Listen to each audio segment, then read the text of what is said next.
You know, I'm running out of ways to say that the show is it's really good. The show's really good. Penguin, episode 5. So it continues to twist and turn in interesting ways because 2 episodes ago, I would have said, okay, we're going to watch Oz and Sophia ascend to power, and then Oz is going to stab her in the back. And then an episode later, she finds out he is definitely already stabbing her in the back, if not going to do it very soon. And and then all the Falcons, other than Sophia, are dead. And Oz has both the Maronis and Sophia on his butt. And I'm like, what? Okay. What I especially like about it is it would be very easy for that kind of thing to feel like it's just pulling extreme plot twists out of its rear end. There are some shows that feel like that. There are some shows that feel like you can't have an episode that doesn't like really twist the plot in a new direction. And that can sometimes work. There are other times where it's like, can we let this breathe for a minute? What I like about this is that what it continues to highlight is what I've said from the beginning I really like watching, which is watching Oz improvise. I like that. I like how opportunistic he is, how as angry as he might get in the moment when something goes wrong, that he's still ultimately going to go, okay, how do we fix this? He says it himself in this episode. He's a fixer. That's what he does. And, he's not a calm guy about it. Stuff doesn't go to plan. He ain't happy about it. But he's real good at coming up with a new plan pretty quickly. Even when, stuff that, oh, man.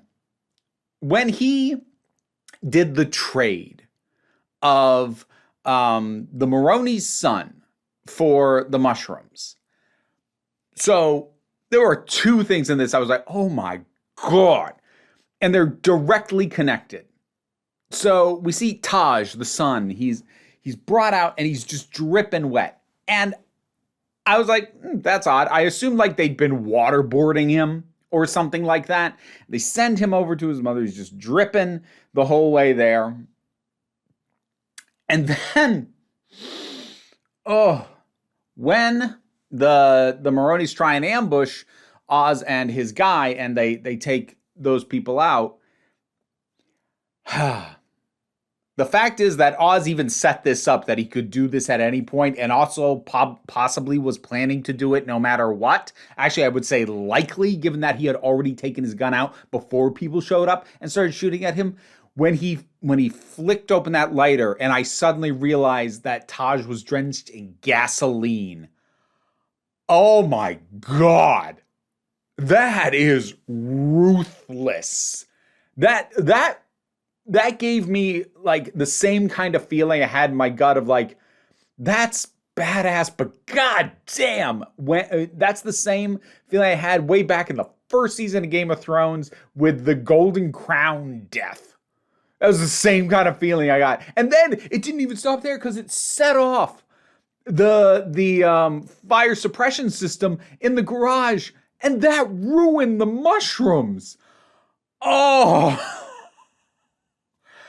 Watching Oz deal with unexpected consequences, some of which are the direct result of his own actions, but watching him continue, just be take a second, swear, curse, tell people to get away from Luke, just do what I told you, it'll be fine, but then take a few minutes or a few hours and actually come up with a plan. It's something to watch. It's something to watch. I really do enjoy that. Vic with Oz's mother. That was good. That was a little hard for me to watch, though. Dementia stuff in general is hard for me to watch. I do think it was well done, but yeah, that was a little difficult. I do like that they have her pulling it together still, even if it is infrequent, her pulling it together enough to be weirdly proud of her murderous son. That's kind of amazing to see too. And then we've got Sophia. I love the idea that she ascends and we're not the Falcons. I'm taking my mother's name back. And that was really cool. And again, talking about badass moments, this didn't hit me the way that the lighting up the Maronis did, but how she initially spared John Vitti, and but the instant he starts pushing back on her when she's laying out what she wants to do, she just pulls a gun and shoots him in the head. I also like that her plan is to basically engender loyalty, at least for now, by organized crime socialism, not fully properly, but she's like, look, you'll get a better cut. You were made to be pawns. I'm going to treat you better than that. And that's a pretty good way to keep them there rather than having them defect to whatever's left of the Maronis at this point, which I guess is mainly just Sal. And of course, she then buttons up that as well, going and working on forging an alliance with him. We'll see how that goes. Boy, when we found out Sal didn't die from a gut stab, that was also a little bit of a oh crap moment. Again, the biggest oh crap was still just seeing that lighter hit and it dawning on me what was going to happen. I was like, oh, cool. But there were a lot of oh crap moments in this that I did appreciate. This show is really well paced for what it's doing. It's finding a really good rhythm to give us these turns in the story. And they're not turns just for the sake of, oh, you didn't see that coming. They show us more of the characters, especially Oz and especially Vic and especially Sophia. Every time something happens that they didn't expect and we didn't expect, we get to see another side of who they either are or are choosing to become, which is good character work. This is really, really phenomenally put together. And it is reminding me of why I liked The Batman. I feel like, at least in some circles, it is becoming fashionable to start to crap on that movie for going more dark and gritty. It's you still got a guy called the Riddler. Why are you treating it so serious? And under normal circumstances, I might agree. But look, I went into that movie with the most skepticism in the world. But sometimes you have to admit that even if you think an idea isn't a great one, sometimes something pulls it off so well and with way more care than you ever expected that idea to be done that you just gotta admire it. That's how I feel about The Batman, and that prepped me to feel the way I feel about this. This is being done with so much more care than I am used to seeing, especially anything coming out on HBO Max. There is so much thought that went into this, into the pacing, into the characters, into the twists in the story. And that's just heartening to see. At a time where TV entertainment often feels half-baked, not fully thought out. We had to fill a slot, and we're going to take this off the streaming service in a few months if it's not a big enough hit anyway. This has the care and the craft put into it that I just miss. Again, Game of Thrones Season 1 feels like an actually solid comparison because that was carefully crafted. That show overall was carefully crafted for 4 seasons and then decently crafted for 2 and then crap for 2. But seeing just this level of care go into things, especially when I'm going to compare it to Marvel's TV output, most of which feels like it was just pitched as, well, we want to fill some slots. Who's got an idea?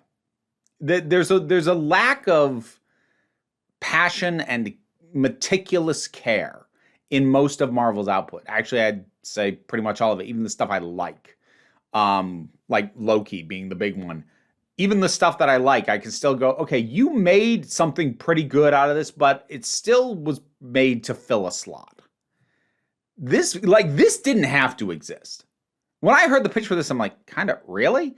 But then, even after seeing just one episode, realizing oh, you're not doing this because we need a Batman show. Honestly, if Warner Brothers had realized that we're going to completely scrap all the remnants of the Snyderverse and have to start over, and this is tied to a universe that is not the new DC universe, they probably wouldn't have gone with this, because it's not like this keeps interest in the DC universe alive. This is separate from all that. So this feels like this was done because there was a real good idea and people cared about doing it. And maybe they didn't. Maybe they came in, this was a completely mercenary job, because that's always something worth noting. You can talk about the passion, you can talk about artists really wanting to tell a story and wanting to tell it well. But the truth is, if you're good at your job, if you're really good at your job, you can take a work for hire and still end up with a product that feels like it was made with care and passion and excitement, even if it was a paycheck for you. And no matter how motivated the people behind this was, this feels handcrafted. I'm loving the hell out of this show.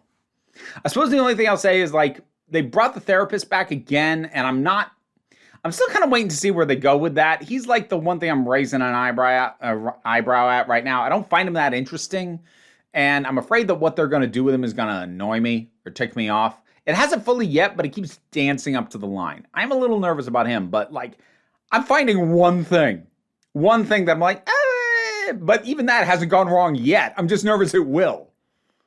God, this show's good. Good grief.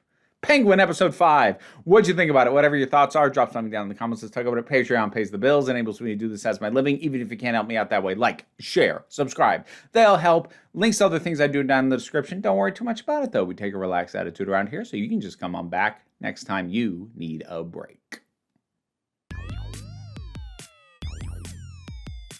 And now to give thanks to my highest supporting patrons: Robin Moore, Zubin Lutfula, Goddess Elida, Welsh Wrestling Geeks, Oliver B., Melissa Pedersen, Movie Turtle, Ulrich Bogdan, Loki Eris, Melinda Walters, Auntie Kate 808, Becky Sparks, Bernabi Lex the Poodle, Tracy Scrabbit, Angry Casperl, Dave Hall, Quite Bearish, Rosalind Bennett, Adam RDL Taylor, Pau Baraba Jago, Mira G, and Sir Didymus is my favorite.